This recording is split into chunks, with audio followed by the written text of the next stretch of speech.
Kuvendi miratoi sot me 80 vota pro dhe 22 kundër kërkesën për shqyrtimin me procedurë të përshpejtuar të projektligjit për ratifikimin e marrëveshjes së pranimit të Republikës së Shqipërisë përfaqësuar nga kryeministri Edi Rama në Kartën e Bordit të Paqes. Majoranca dhe opozita ishin dakord në kuvend për të ratifikuar këtë marrëveshje, por jo për rrugën procedurale që duhej ndjekur për miratimin e projektligjit të propozuar nga qeveria. Kreu i grupit parlamentar të Partisë Socialiste Tauland Balla e ka quajtur këtë një moment historik që vlerëson rolin e Shqipërisë në vendosjen e paqes kudo ku ka konflikte. Sot, Kuvendi i Shqipërisë thirret për të marrë një vendim me një peshë tepër të veçantë politike dhe historike, që shkon përtej rendit të zakonshëm të ditës ku Republika e Shqipërisë dhe kryeministri i saj, Edi Rama, janë ftuar të jenë vend antar themelues dhe antar i bordit.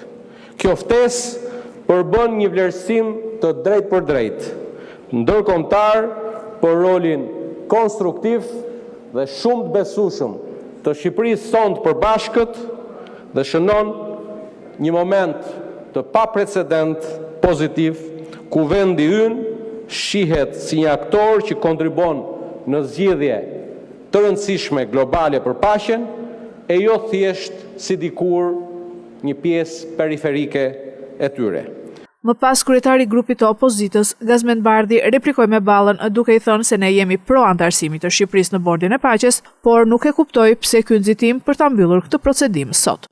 Pra doni të zhurmoni intimidimin që i keni bërë gjykatës kushtetuese për rastin dhe aferat korruptive të Belinda Ballukut dhe o burrat shkelim çdo ligj, çdo rregull, çdo procedurë të këtij parlamenti. Prandaj dhe ne jemi kundër kërkesës tuaj për shqyrtim me procedurë të përshpejtuar të këtij projektligji, pa respektuar asnjë rregull minimal të Kushtetutës së Republikës së Shqipërisë dhe të rregullores së Kuvendit.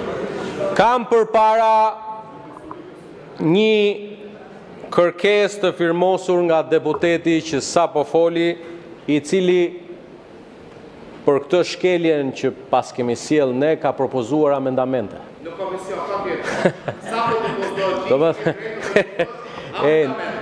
ndryshe themi, ndryshe bëjmë, ç'të bëjmë ne të shkretët, ç'na ka gjetur me ju.